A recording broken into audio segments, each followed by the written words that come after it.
ভারতের পশ্চিমবঙ্গে স্কুলের পর এবার রাজ্যের সব মাদ্রাসাতেও প্রতিদিনের প্রার্থনায় বন্দে মাতরম গানটি গাওয়া বাধ্যতামূলক করা হয়েছে।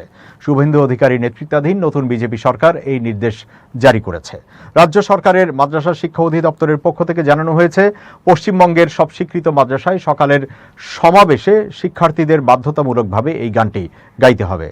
সংবাদ মাধ্যম এনডিটিভির প্রতিবেদন অনুযায়ী গত সপ্তাহে রাজ্যের সব স্কুলে বন্দে মাতরম বাধ্যতামূলক করার পর এবার সংখ্যালঘু বিষয়ক ও মাদ্রাসা শিক্ষা দপ্তরের আওতায় থাকা সব সরকারি সাহায্যপ্রাপ্ত এবং বেসরকারি মাদ্রাসার জন্য এই একই নিয়ম কার্যকর করা হলো।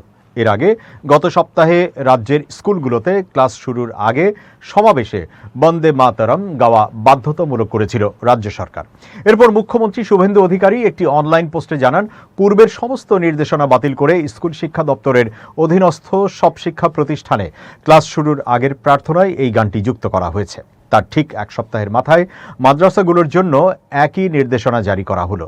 প্রতিবেদনে উল্লেখ করা হয়, ব্রিটিশ ঔপনিবেশিক শাসনের বিরুদ্ধে ভারতের স্বাধীনতা আন্দোলনে বন্দে মাতরম গানটি অন্যতম প্রধান স্লোগান হিসেবে ব্যবহৃত হয়েছিল। চলতি বছরের ফেব্রুয়ারি মাসে ভারতের কেন্দ্রীয় সরকার বন্দে মাতরম গানটিকে জাতীয় সঙ্গীত জনগণমন এর সমমর্যাদা প্রদান করে। এই সিদ্ধান্তের ফলে সরকারি ও শিক্ষা প্রতিষ্ঠানের বিভিন্ন অনুষ্ঠানে জাতীয় সঙ্গীতের পাশাপাশি বন্দে মাতরম গানের সবকটি স্তবক গাওয়া বাধ্যতামূলক করা হয়। এদিকে বন্দে মাতরম গানটি নিয়ে ভারতের অন্যান্য রাজ্যেও সম্প্রতি রাজনৈতিক আলোচনা ও বিতর্ক তৈরি হয়েছে। তামিলনাড়ুর চেন্নাইয়ে একটি অনুষ্ঠানে জাতীয় সঙ্গীতের আগে পূর্ণাঙ্গ বন্দে মাতরম বাজানো নিয়ে ডিএমকে মুখ্যমন্ত্রী জোসেফ বিজয়ের সমালোচনা করা হয়।